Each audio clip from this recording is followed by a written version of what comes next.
The British rule in India. After gaining political control over South India, the British tried to gain control over the rich Bengal province in the later part of 18th century.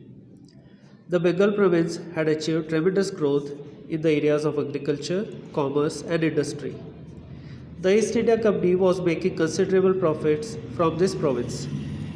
The Dastaks, that is the license issued by the Mughal ruler Farooq Siyar, were the main reasons for this. But these Dastaks, that were limited to the company transactions, were misused by the individual officers of the company too. This resulted in the huge loss of Bengal government. Hence, all Nawabs from Murshid Ali Khan to Ali Vardi Khan opposed such misuse. This led to confrontation between the Nawabs and the company. This resulted in two crucial wars which charted a decisive course to Indian history. Plassey and Buxar were these two wars. Ali Vardi Khan, the Nawab of Bengal, died in 1756.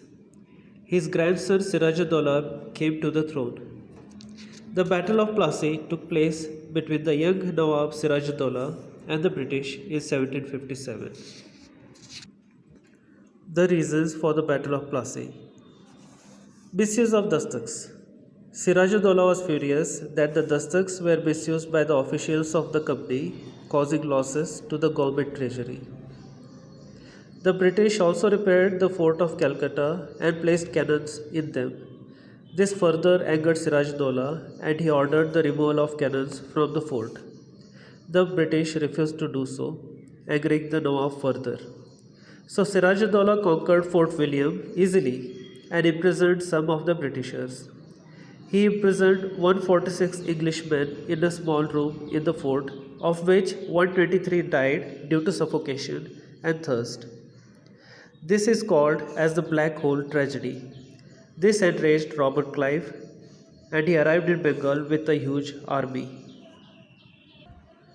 Robert Clive attracted rich locals like Manik Chand, Obi Chand, Jagat Seth, and others towards him. He was successful in convincing Mir Jafar, the military head of Sirajuddaula, to stay neutral in the battle by offering him the post of Nawab of Bengal. Encouraged by these developments, Robert Clive declared war against Sirajuddaula in 1757. Everything went according to the plan of Clive. Sirajuddaula, who tried to escape from the battlefield, was captured and killed. So, as an outcome, this war brought out the immorality, lack of unity among the Indians, and the greed of Indian businessmen. Mir Jafar became the Nawab of Bengal. The company gained exclusive rights to trade in Bengal. Mir Jafar had to pay Rs 70 crore and 70 lakh to the British as war indemnity for the attack of Fort William. In a nutshell, Mir Jafar became a victim of the company and its employees. Even though the treasury went bankrupt, due to this greedy nature, the greediness of the company and its official was never satisfied. The British projected Mir Jafar as an inefficient Nawab and brought in his nephew Mir Qasim as the new Nawab. Mir Qasim was an efficient administrator. In the beginning, he remained loyal to the company. He paid 2 lakh pounds to the company and gave away a few places to it. Shortly afterwards, he declared himself as an independent king.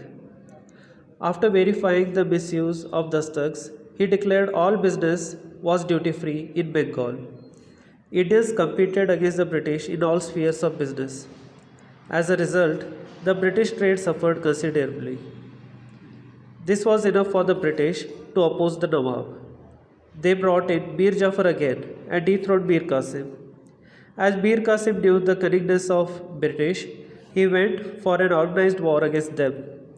He was supported by the Indian merchants and artisans. Mir Qasim entered into agreement with the Mughal ruler Shah Alam II and the Nawab of Oudh Sirajuddaula. The combined forces of Mir Qasim faced the British led by Hector Munro at Buxar in 1764. Mir Qasim was defeated and ran away from the battlefield. Shah Alam II surrendered. The efforts of the combined forces to stop British failed miserably. So, as an outcome, Shah Alam II accorded the Diwani rights, that is, the right to collect land taxes over Bengal, to the British.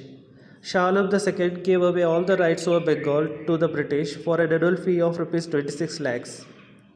The Nawab of Awadh had to pay a fine of Rs 50 lakh for waging a war against the company.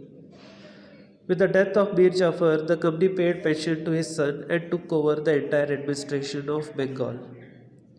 The Battle of Buxar made the British the real holders of power over Bihar, Bengal, and Odisha province. Even Awadh remained under his control. In 1665, Robert Clive brought in dual government.